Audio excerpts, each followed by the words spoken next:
আমি আজকে বাসে উঠেছি। ঢাকা শহরের ভীষণ ভিড়। চারপাশে ঠাসাঠাসি করে মানুষ দাঁড়িয়ে আছে। কেউ ফোনে ব্যস্ত, কেউ জানালার বাইরে তাকিয়ে আছে, কেউ আবার অস্থির হয়ে ছিট খুঁজছে। আমি দাঁড়িয়ে আছি মাঝখানে।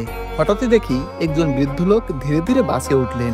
চুলগুলো পুরো সাদা, শরীরটা কাঁপছে, হাতে একটা পুরনো ব্যাগ আর চোখে ক্লান্তি জমে আছে। তিনি চারপাশে তাকালেন, কিন্তু কেউ তাকে সিট দিতে এগিয়ে এলো না। কেউ দেখেও না দেখার ভান করছে, কেউ মোবাইলে ডুবে আছে। আমি হঠাৎ অনুভব করি, এই বৃদ্ধ লোকটা হয়তো সারা জীবন কষ্ট করেছেন। হয়তো তিনি কারো বাবা, কারো দাদু, কারো অভিভাবক, কিন্তু আজ তিনি সবার সামনে দাঁড়িয়ে আছেন একা, ভিড়ের ভেতরে অসহায় হয়ে। আমি দাঁড়িয়ে উঠে সিটটা ছেড়ে দিলাম। বৃদ্ধ লোকটা ধীরে ধীরে বসলেন। বসার পর তিনি শুধু আমার দিকে তাকিয়ে একটা শব্দ বললেন, বাবা। শব্দটা খুব ছোট, কিন্তু এর ভেতরে হাজারটা অনুভূতি লুকানো ছিল। মনে হলো তিনি শুধু সিট পাননি, একটু মানবিকতা পেয়েছেন। সেই মুহূর্তেই আমি ভেতরে ভেতরে কেঁপে উঠলাম। আমি ভাবতে লাগলাম, আমরা মানুষ হয়ে যদি মানুষকে বুঝতে না পারি, তবে আমাদের দুনিয়ার দৌড়ঝাঁপ, টাকা, মোবাইল, নাম, এসবের দাম কি?